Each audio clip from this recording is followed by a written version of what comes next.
3. The Funeral of a Great Myth.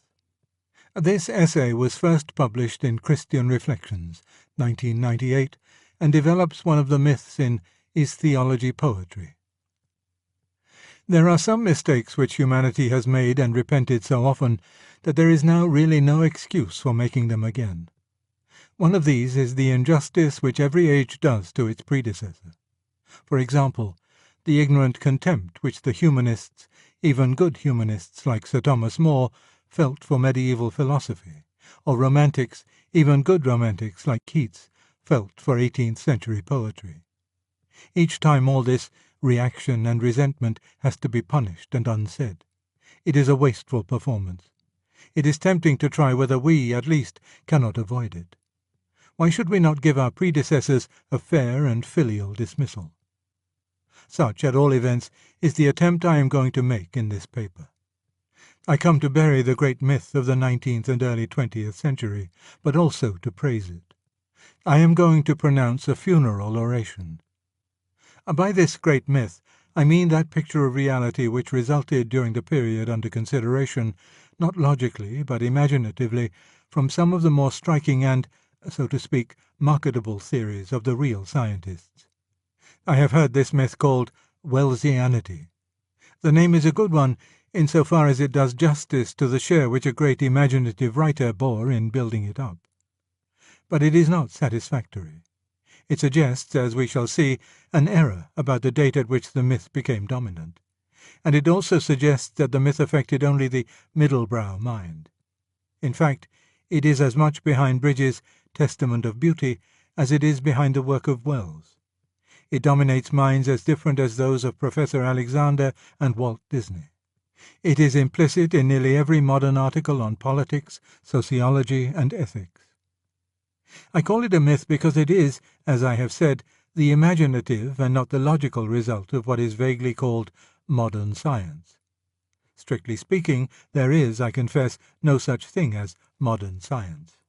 There are only particular sciences, all in a state of rapid change and sometimes inconsistent with one another. What the myth uses is a selection from the scientific theories, a selection made at first and modified afterwards in obedience to imaginative and emotional needs. It is the work of the folk imagination, moved by its natural appetite for an impressive unity.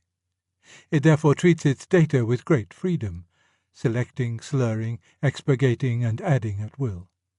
The central idea of the myth is what its believers would call evolution, or development, or emergence, just as the central idea in the myth of Adonis is death and rebirth. I do not mean that the doctrine of evolution, as held by practicing biologists, is a myth. It may be shown by later biologists to be a less satisfactory hypothesis than was hoped 50 years ago, but that does not amount to being a myth. It is a genuine scientific hypothesis. But we must sharply distinguish between evolution as a biological theorem and popular evolutionism or developmentalism, which is certainly a myth. Before proceeding to describe it and, which is my chief business, to pronounce its eulogy, I had better make clear its mythical character. We have, first of all, the evidence of chronology. If popular evolutionism were, as it imagines itself to be, not a myth, but the intellectually legitimate result of the scientific theorem on the public mind, it would arise after that theorem had become widely known. We should have the theorem known first of all to a few, then adopted by all the scientists, then spreading to all men of general education, then beginning to affect poetry and the arts, and so finally percolating to the mass of the people. In fact, however, we find something quite different. The clearest and finest poetical expressions of the myth come before The Origin of Species was published, 1859, and long before it had established itself as scientific orthodoxy. There had, to be sure, been hints and germs of the theory in scientific circles before 1859. But if the mythopoeic poets were at all infected by those germs, they must have been very up-to-date indeed, very predisposed to catch the infection. Almost before the scientists spoke, certainly before they spoke clearly, imagination was ripe for it. The finest expression of the myth in English does not come from Bridges, nor from Shaw, nor from Wells, nor from Olaf Stapledon. It is this: as heaven and earth are fairer, fairer far than chaos and blank darkness, though once chiefs, and as we show beyond that heaven and earth, in form and shape compact and beautiful, in will, in action free, companionship, and thousand other signs of purer life, so on our heels a fresh perfection treads, a power more strong in beauty born of us, and fated to excel us, as we pass in glory that old darkness. Thus Oceanus, in Keats's Hyperion, nearly 40 years before the origin of species. And on the continent we have the Nibelung's Ring. Coming, as I do, to bury but also to praise the receding age, I will by no means join in the modern depreciation of Wagner. He may, for all I know, have been a bad man. He may, though I shall never believe it, have been a bad musician. But as a mythopoeic poet he is incomparable. The tragedy of the evolutionary myth has never been more nobly expressed than in his Wotan. Its heady raptures never more irresistibly than in Siegfried. That he himself knew quite well what he was writing about can be seen from his letter to August Rockel in 1854. The progress of the whole drama shows the necessity of recognizing and submitting to the change, the diversity, the multiplicity, the eternal novelty of the real. Wotan rises to the tragic height of willing his own downfall. This is all we have to learn from the history of man, to will the necessary and ourselves to bring it to pass. If Shaw's Back to Methuselah were really, as he supposed, the work of a prophet or a pioneer ushering in the reign of a new myth, its predominantly comic tone and its generally low emotional temperature would be inexplicable. It is admirable fun, but not thus are new epochs brought to birth. The ease with which he plays with the myth shows that the myth is fully digested and already senile. Shaw is the Lucian or the Snorri of this mythology. To find its Aeschylus or its Elder Edda, you must go back to Keats and Wagner. That, then, is the first proof that popular evolution is a myth. In making it, imagination runs ahead of scientific evidence. The prophetic soul of the big world was already pregnant with the myth. If science had not met the imaginative need, science would not have been so popular. But probably every age gets, within certain limits, the science it desires. In the second place, we have internal evidence. Popular evolutionism, or developmentalism, differs in content from the evolution of the real biologists. To the biologist, evolution is a hypothesis. It covers more of the facts than any other hypothesis at present on the market, and is therefore to be accepted unless or until some new supposal can be shown to cover still more facts with even fewer assumptions. At least, that is what I think most biologists would say. Professor D.M.S. Watson, it is true, would not go so far. According to him, evolution is accepted by zoologists not because it has been observed to occur or can be proved by logically coherent evidence to be true, but because the only alternative, special creation, is clearly incredible. This would mean that the sole ground for believing it is not empirical, but metaphysical, the dogma of an amateur metaphysician who finds special creation incredible. But I do not think it has really come to that. Most biologists have a more robust belief in evolution than Professor Watson. But it is certainly a hypothesis. In the myth, however, there is nothing hypothetical about it.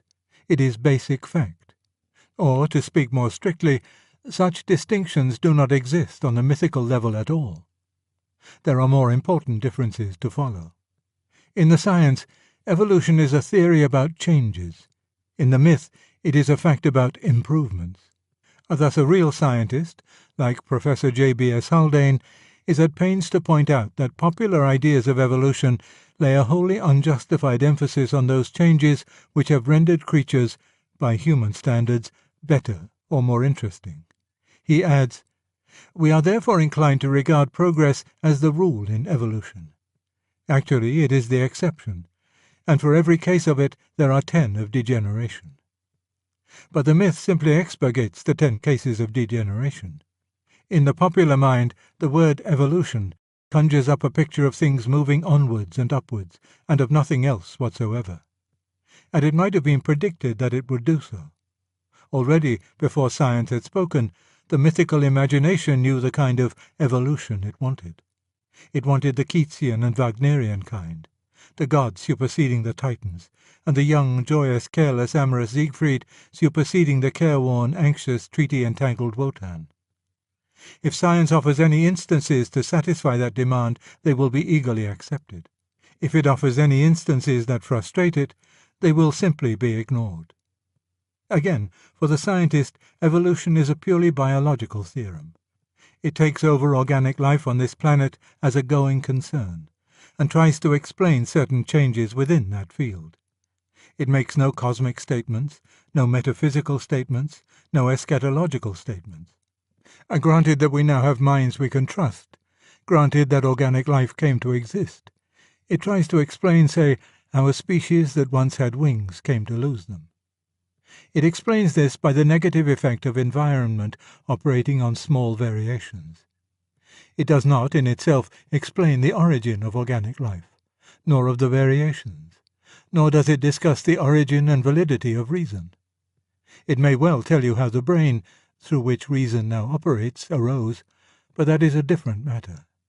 Still less does it even attempt to tell you how the universe as a whole arose, or what it is, or whither it is tending. But the myth knows nothing of these reticences. Having turned what was a theory of change into a theory of improvement, it then makes this a cosmic theory. Not merely terrestrial organisms, but everything is moving upwards and onwards. A reason has evolved out of instinct, virtue out of complexes, poetry out of erotic howls and grunts, civilization out of savagery, the organic out of inorganic, the solar system out of some sidereal soup or traffic block. And conversely, reason, virtue, art, and civilization as we now know them are only the crude or embryonic beginnings of far better things, perhaps deity itself, in the remote future. For in the myth, evolution, as the myth understands it, is the formula of all existence. To exist means to be moving from the status of almost zero to the status of almost infinity. To those brought up on the myth, nothing seems more normal, more natural, more plausible than that chaos should turn into order, death into life, ignorance into knowledge. And with this we reach the full-blown myth. It is one of the most moving and satisfying world dramas which have ever been imagined. The drama proper is preceded, do not forget the Rheingold here, by the most austere of all preludes, the infinite void, and matter endlessly, aimlessly moving to bring forth it knows not what. Then by some millionth chance, what tragic irony, the conditions at one point of space and time bubble up into that tiny fermentation which we call organic life. At first, everything seems to be against the infant hero of our drama, just as everything always was against the seventh son, or ill-used stepdaughter in a fairy tale. But life somehow wins through. With incalculable sufferings, the sorrows of the Volsungs were nothing to it. Against all but insuperable obstacles, it spreads, it breeds, it complicates itself. From the amoeba up to the reptile, up to the mammal. Life, here comes our first climax, wantons as in her prime. This is the age of monsters. Dragons prowl the earth, devour one another and die. Then the old irresistible theme of the younger son or the ugly duckling is repeated. As the weak, tiny spark of life herself began amidst the beasts that are far larger and stronger than he, there comes forth a little, naked, shivering, cowering biped, shuffling, not yet fully erect, promising nothing, the product of another millionth chance. His name in this myth is Man. Elsewhere he has been the young Beowulf, whom men at first thought a dastard, or the stripling David, armed only with a sling against mail-clad Goliath, or Jack the Giant Killer himself, or even Hop-o'-my-Thumb. He thrives. He begins killing his giants. He becomes the caveman with his flints and his club, muttering and growling over his enemy's bones, almost a brute, yet somehow able to invent art, pottery, language, weapons, cookery, and nearly everything else. His name in another story is Robinson Crusoe, dragging his screaming mate by her hair, I do not exactly know why, tearing his children to pieces in fierce jealousy until they are old enough to tear him, and cowering before the terrible gods whom he has invented in his own image. But these were only growing pains. In the next act he becomes the true man. He learns to master nature. Science arises and dissipates the superstitions of his infancy. More and more he becomes the controller of his own fate. Passing hastily over the historical period, in it the upward and onward movement gets in places a little indistinct, but it is a mere nothing by the time scale we are using, we follow our hero on into the future. See him in the last act, though not the last scene, of this great mystery. A race of demigods now rule the planet, in some versions the galaxy. Eugenics have made certain that only demigods will now be born. Psychoanalysis, that none of them shall lose or smirch his divinity. Economics, that they shall have to hand all that demigods require. Man has ascended his throne. Man has become God. All is a blaze of glory. And now, mark well the final stroke of mythopoeic genius. It is only the more debased versions of the myth that end here. For to end here is a little pathetic, even a little vulgar. If we stopped at this point, the story would lack the highest grandeur. Therefore, in the best versions, the last scene reverses all. Arthur died. Siegfried died. Roland died at Roncevaux. Dusk steals darkly over the gods. All this time we have forgotten Mordred, Hagen, Ganelon. All this time nature, the old enemy who only seemed to be defeated, has been gnawing away, silently, unceasingly, out of the reach of human power. The sun will cool. All suns will cool. The whole universe will run down. A life, every form of life, will be banished without hope of return from every cubic inch of infinite space. All ends in nothingness. Universal darkness covers all.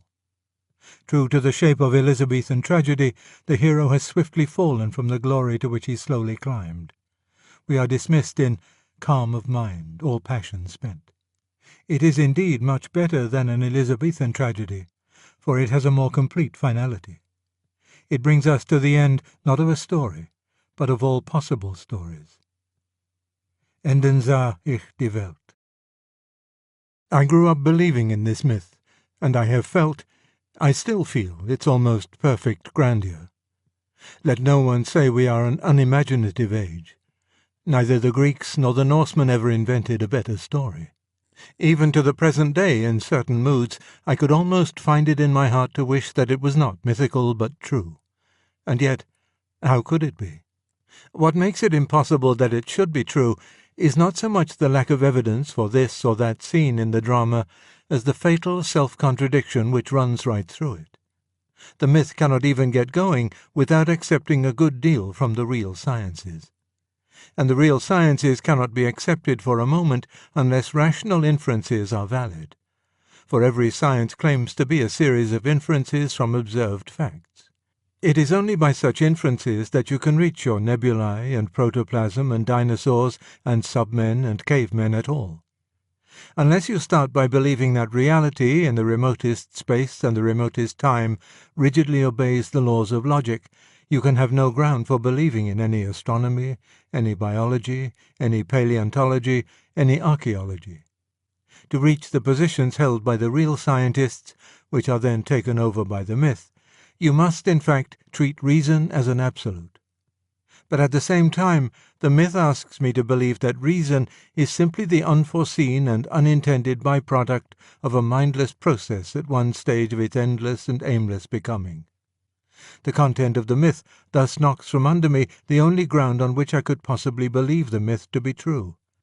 If my own mind is a product of the irrational, if what seem my clearest reasonings are only the way in which a creature conditioned as I am is bound to feel, how shall I trust my mind when it tells me about evolution? They say, in effect, I will prove that what you call a proof is only the result of mental habits, which result from heredity, which results from biochemistry, which results from physics. But this is the same as saying, I will prove that proofs are irrational. More succinctly, I will prove that there are no proofs. The fact that some people of scientific education cannot by any effort be taught to see the difficulty confirms one's suspicion that here we touch a radical disease in their whole style of thought. but the man who does see it is compelled to reject as mythical the cosmology in which most of us were brought up. That it has embedded in it many true particulars I do not doubt, but in its entirety it simply will not do. Whatever the real universe may turn out to be like, it can't be like that. I have been speaking hitherto of this myth as of a thing to be buried, because I believe that its dominance is already over, in the sense that what seem to me to be the most vigorous movements of contemporary thought point away from it. Physics, a discipline less easily mythological, is replacing biology as the science par excellence in the mind of the plain man. The whole philosophy of becoming has been vigorously challenged by the American humanists. The revival of theology has attained proportions that have to be reckoned with. The romantic poetry and music in which popular evolutionism found its natural counterpart are going out of fashion. But of course, a myth does not die in a day.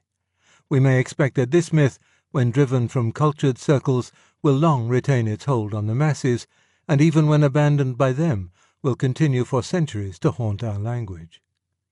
Those who wish to attack it must beware of despising it. There are deep reasons for its popularity.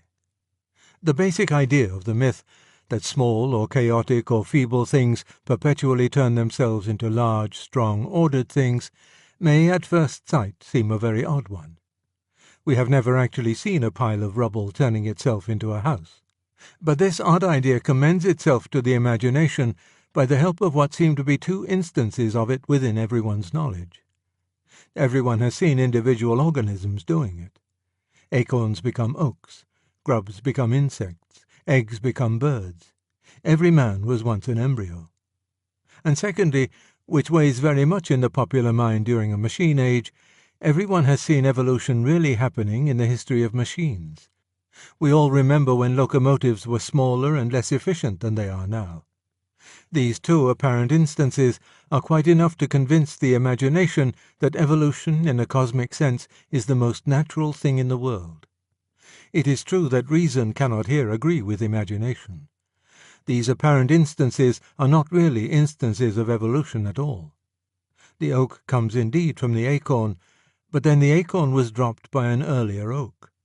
Every man began with the union of an ovum and a spermatozoon, but the ovum and the spermatozoon came from two fully developed human beings.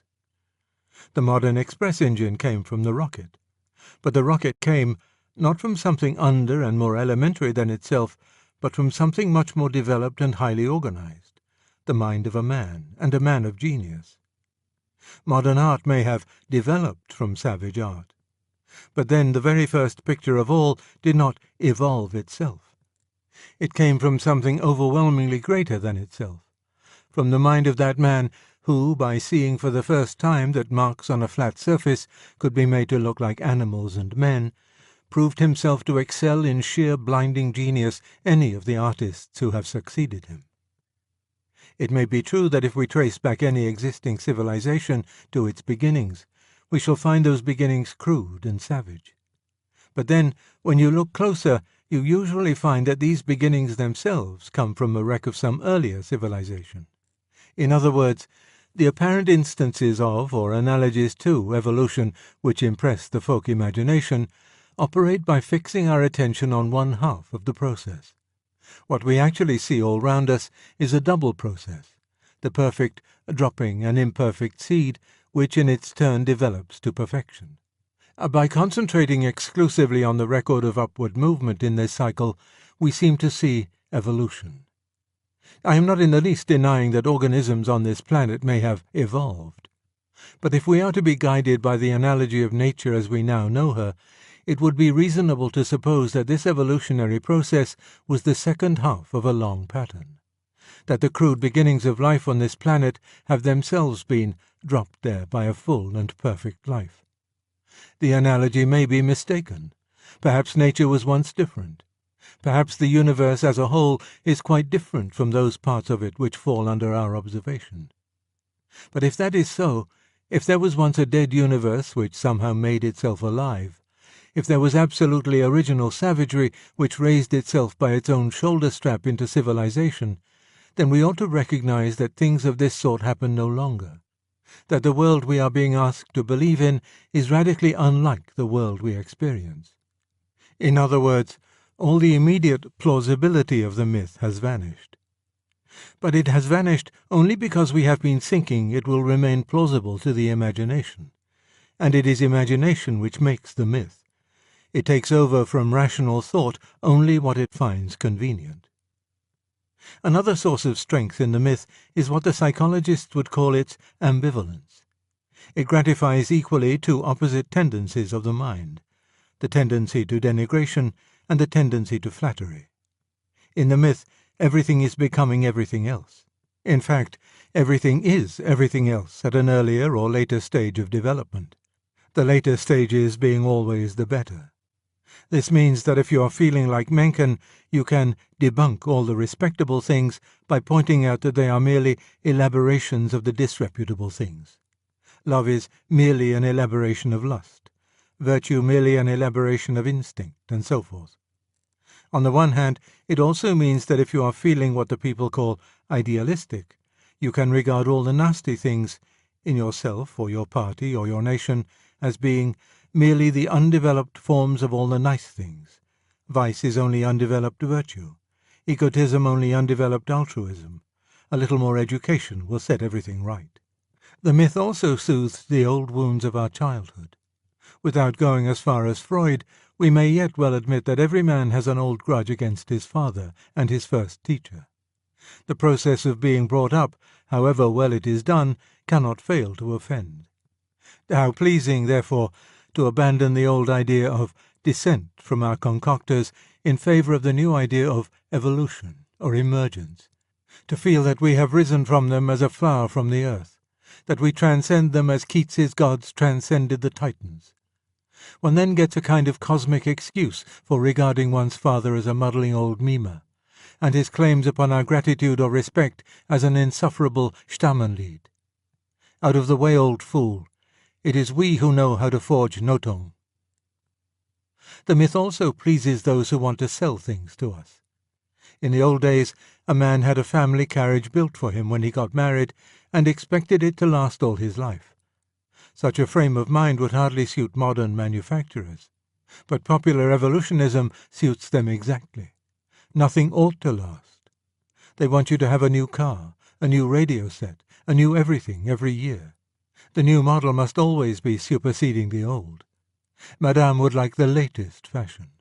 For this is evolution, this is development, this is the way the universe itself is going, and sales resistance is the sin against the Holy Ghost, the élan vital. Finally, modern politics would be impossible without the myth. It arose in the revolutionary period, but for the political ideals of that period it would never have been accepted. That explains why the myth concentrates on Haldane's one case of biological progress and ignores his 10 cases of degeneration. If the cases of degeneration were kept in mind, it would be impossible not to see that any given change in society is at least as likely to destroy the liberties and amenities we already have as to add new ones, that the danger of slipping back is at least as great as the chance of getting on, that a prudent society must spend at least as much energy on conserving what it has as on improvement. A clear knowledge of these truisms would be fatal both to the political left and to the political right of modern times. The myth obscures that knowledge. Great parties have a vested interest in maintaining the myth. We must therefore expect that it will survive in the popular press, including the ostensibly comic press, long after it has been expelled from educated circles. In Russia, where it has been built into the state religion, it may survive for centuries.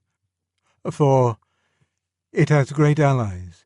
Its friends are propaganda, party cries, and bilge, and man's incorrigible mind. But that is not the note on which I would wish to end. The myth has all these discreditable allies, but we should be far astray if we thought it had no others. As I have tried to show, it has better allies too. It appeals to the same innocent and permanent needs in us which welcome Jack the Giant Killer. It gives us almost everything the imagination craves: irony, heroism, vastness, unity and multiplicity, and a tragic close. It appeals to every part of me except my reason. That is why those of us who feel that the myth is already dead for us must not make the mistake of trying to debunk it in the wrong way. We must not fancy that we are securing the modern world from something grim and dry, something that starves the soul. The contrary is the truth. It is our painful duty to wake the world from an enchantment. The real universe is probably in many respects less poetical, certainly less tidy and unified than they had supposed. Man's role in it is less heroic. The danger that really hangs over him is perhaps entirely lacking in true tragic dignity. It is only in the last resort, and after all lesser poetries have been renounced and imagination sternly subjected to intellect, that we shall be able to offer them any compensation for what we intend to take away from them. That is why, in the meantime, we must treat the myth with respect. It was all, on a certain level, nonsense. But a man would be a dull dog if he could not feel the thrill and charm of it. For my own part, though I believe it no longer, I shall always enjoy it, as I enjoy other myths. I shall keep my caveman where I keep Balder and Helen and the Argonauts, and there often revisit him.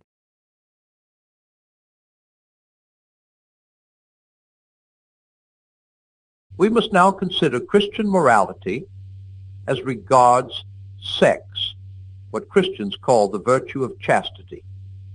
The Christian rule of chastity must not be confused with the social rule of modesty in one sense of that word, i.e., propriety or decency.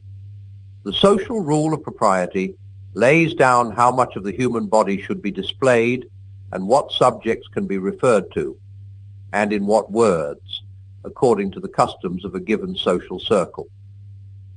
Thus, while the rule of chastity is the same for all Christians at all times, the rule of propriety changes. A girl in the Pacific Islands wearing hardly any clothes and a Victorian lady completely covered in clothes might both be equally modest, proper, or decent, according to the standards of their own societies. And both, for all we could tell by their dress, might be equally chaste or equally unchaste.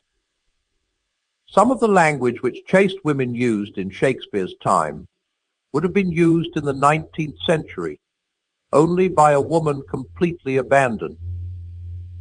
When people break the rule of propriety, current in their own time and place, if they do so in order to excite lust in themselves or others, then they are offending against chastity. But if they break it through ignorance or carelessness, they are guilty only of bad manners. When, as often happens, they break it defiantly in order to shock or embarrass others, they are not necessarily being chaste, but they are being uncharitable. For it is uncharitable to take pleasure in making other people uncomfortable. I do not think that a very strict or fussy standard of propriety is any proof of chastity or any help to it, and I therefore regard the great relaxation and simplifying of the rule which has taken place in my own lifetime as a good thing. At its present stage, however, it has this inconvenience that people of different ages and different types do not all acknowledge the same standard, and we hardly know where we are. While this confusion lasts, I think that old or old-fashioned people should be very careful not to assume that young or emancipated people are corrupt whenever they are, by the old standard, improper, and in return that young people should not call their elders prudes or Puritans because they do not easily adopt the new standard. A real desire to believe all the good you can of others and to make others as comfortable as you can will solve most of the problems. Chastity is the most unpopular of the Christian virtues. There is no getting away from it. The old Christian rule is either marriage with complete faithfulness to your partner or else total abstinence. Now this is so difficult and so contrary to our instincts that obviously either Christianity is wrong or our sexual instinct, as it now is, has gone wrong, one or the other. Of course, being a Christian, I think it is the instinct which has gone wrong. But I have other reasons for thinking so. The biological purpose of sex is children, just as the biological purpose of eating is to repair the body. Now, if we eat whenever we feel inclined and just as much as we want, it is quite true that most of us will eat too much, but not terrifically too much. One man may eat enough for 2, but he does not eat enough for 10. The appetite goes a little beyond its biological purpose, but not enormously. But if a healthy young man indulged his sexual appetite whenever he felt inclined, and if each act produced a baby, then in 10 years he might easily populate a small village. This appetite is in ludicrous and preposterous excess of its function. Or take it another way. You can get a large audience together for a strip tease act. That is, to watch a girl undress on the stage. Now suppose you came to a country where you could fill a theater by simply bringing a covered plate onto the stage and then slowly lifting the cover so as to let everyone see just before the lights went out that it contained a mutton chop or a bit of bacon. Would you not think that in that country something had gone wrong with the appetite for food? And would not anyone who had grown up in a different world think there was something equally queer about the state of the sex instinct among us?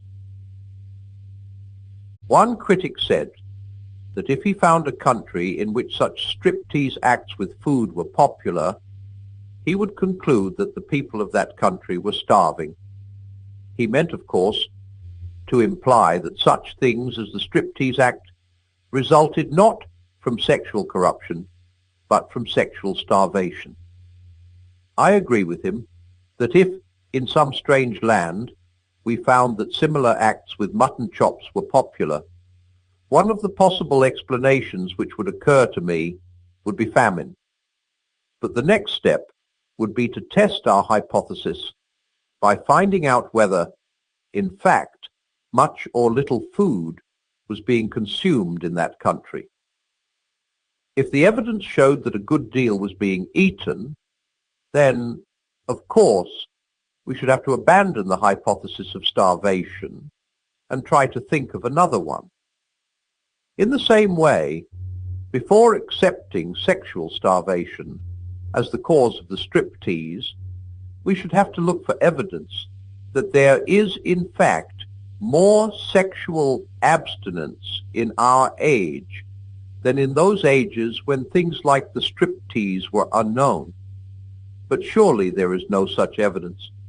Contraceptives have made sexual indulgence far less costly within marriage and far safer outside it than ever before. And public opinion is less hostile to illicit unions, and even to perversion, than it has been since pagan times. Nor is the hypothesis of starvation the only one we can imagine. Everyone knows that the sexual appetite, like our other appetites, grows by indulgence. Starving men may think much about food, but so do gluttons, the gorged as well as the famished, like titillations. Here's a third point. You find very few people who want to eat things that really are not food, or to do other things with food instead of eating it. In other words, perversions of the food appetite are rare, but perversions of the sex instinct are numerous, hard to cure, and frightful. I am sorry to have to go into all these details, but I must. The reason why I must is that you and I, for the last 20 years, have been fed all day long on good, solid lies about sex. We have been told, till one is sick of hearing it, that sexual desire is in the same state as any of our other natural desires, and that if only we abandon the silly old Victorian idea of hushing it up. Everything in the garden will be lovely. It is not true. The moment you look at the facts and away from the propaganda, you see that it is not. They tell you sex has become a mess because it was hushed up. But for the last 20 years, it has not been hushed up. It has been chattered about all day long. Yet, it is still in a mess. If hushing up had been the cause of the trouble, ventilation would have set it right. But it has not. I think it is the other way round. I think the human race originally hushed it up because it had become such a mess. Modern people are always saying, sex is nothing to be ashamed of. They may mean two things. They may mean there is nothing to be ashamed of in the fact that the human race reproduces itself in a certain way, nor in the fact that it gives pleasure. If they mean that, they are right. Christianity says the same. It is not the thing nor the pleasure that is the trouble. The old Christian teachers said that if man had never fallen, sexual pleasure, instead of being less than it is now, would actually have been greater. I know some muddle-headed Christians have talked as if Christianity thought that sex, or the body, or pleasure were bad in themselves. But they were wrong. Christianity is almost the only one of the great religions which thoroughly approves of the body, which believes that matter is good, that God himself once took on a human body, that some kind of body is going to be given to us even in heaven, and is going to be an essential part of our happiness, our beauty, and our energy. Christianity has glorified marriage more than any other religion, and nearly all the greatest love poetry in the world has been produced by Christians. If anyone says that sex in itself is bad, Christianity contradicts him at once. But of course, when people say sex is nothing to be ashamed of, they may mean the state into which the sexual instinct has now got is nothing to be ashamed of. If they mean that, I think they are wrong. I think it is everything to be ashamed of. There is nothing to be ashamed of in enjoying your food. There would be everything to be ashamed of if half the world made food the main interest of their lives and spent their time looking at pictures of food and dribbling and smacking their lips. I do not say you and I are individually responsible for the present situation. Our ancestors have handed over to us organisms which are warped in this respect, and we grow up surrounded by propaganda in favor of unchastity. There are people who want to keep our sex instinct inflamed in order to make money out of us. Because, of course, a man with an obsession is a man who has very little sales resistance. God knows our situation. He will not judge us as if we had no difficulties to overcome. What matters is the sincerity and perseverance of our will to overcome them. Before we can be cured, we must want to be cured. Those who really wish for help will get it. But for many modern people, even the wish is difficult. It is easy to think that we want something when we do not really want it.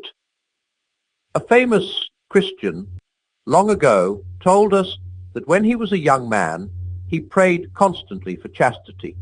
But years later, he realized that while his lips had been saying, "O Lord, make me chaste," his heart had been secretly adding, "But please, don't do it just yet."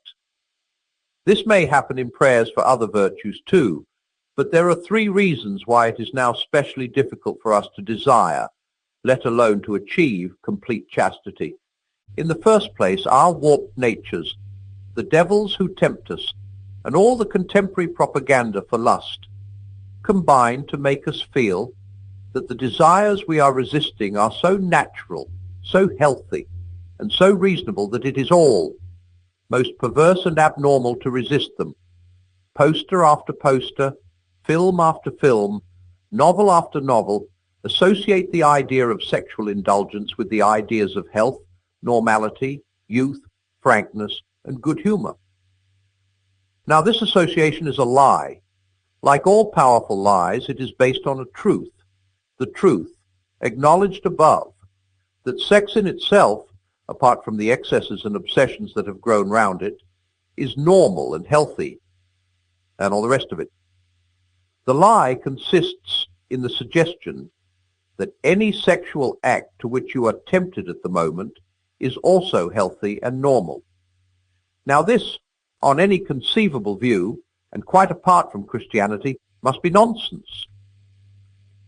Surrender to all our desires obviously leads to impotence, disease, jealousies, lies, concealment, and everything that is the reverse of health, good humor, and frankness. For any happiness, even in this world, quite a lot of restraint is going to be necessary. So the claim made by every desire, when it is strong, to be healthy and reasonable, counts for nothing. Every sane and civilized man must have some set of principles by which he chooses to reject some of his desires and to permit others. One man does this on Christian principles, another on hygienic principles, another on sociological principles. The real conflict is not between Christianity and nature, but between Christian principle and other principles in the control of nature. For nature, in the sense of natural desire, will have to be controlled anyway, unless you're going to ruin your whole life. The Christian principles are, admittedly, stricter than the others. But then we think you will get help towards obeying them, which you will not get towards obeying the others. In the second place, many people are deterred from seriously attempting Christian chastity because they think, before trying, that it is impossible. But when a thing has to be attempted, one must never think about possibility or impossibility. Faced with an optional question in an examination paper, one considers whether one can do it or not. Faced with a compulsory question, one must do the best one can.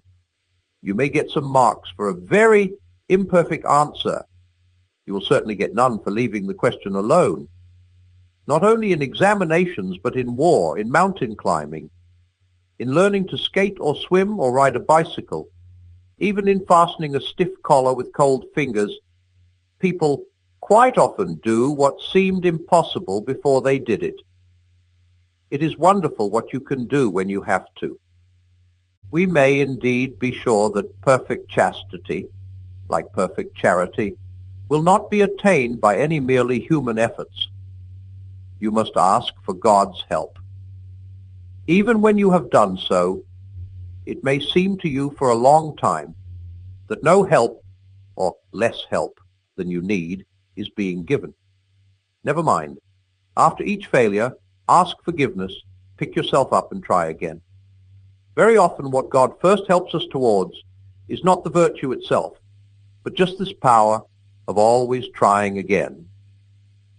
For however important chastity, or courage, or truthfulness, or any other virtue may be, this process trains us in habits of the soul, which are more important still. It cures our illusions about ourselves and teaches us to depend on God. We learn, on the one hand, that we cannot trust ourselves even in our best moments, and on the other, that we need not despair even in our worst, for our failures are forgiven. The only fatal thing is to sit down, content, with anything less than perfection. Thirdly, people often misunderstand what psychology teaches about repressions. It teaches us that repressed sex is dangerous, but repressed is here a technical term. It does not mean suppressed in the sense of denied or resisted, a repressed desire or thought is one which has been thrust into the subconscious, usually at a very early age, and can now come before the mind only in a disguised and unrecognizable form. Repressed sexuality does not appear to the patient to be sexuality at all. When an adolescent or an adult is engaged in resisting a conscious desire, he is not dealing with a repression, nor is he in the least danger of creating a repression. On the contrary, those who are seriously attempting chastity are more conscious and soon know a great deal more about their own sexuality than anyone else. They come to know their desires as Wellington knew Napoleon, or as Sherlock Holmes knew Moriarty, as a rat catcher knows rats, or a plumber knows about leaky pipes. Virtue, even attempted virtue, brings light. Indulgence brings fog.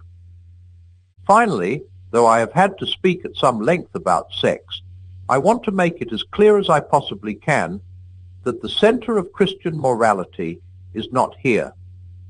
If anyone thinks that Christians regard chastity as the supreme vice, he's quite wrong. The sins of the flesh are bad, but they are the least bad of all sins. All the worst pleasures are purely spiritual.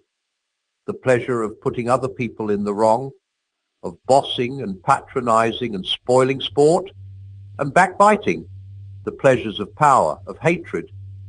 For there are two things inside me, competing with the human self, which I must try to become. They are the animal self and the diabolical self. The diabolical self is the worst of the two. That is why a cold, self-righteous prig who goes regularly to church may be far nearer to hell than a prostitute. But of course, it is better to be neither.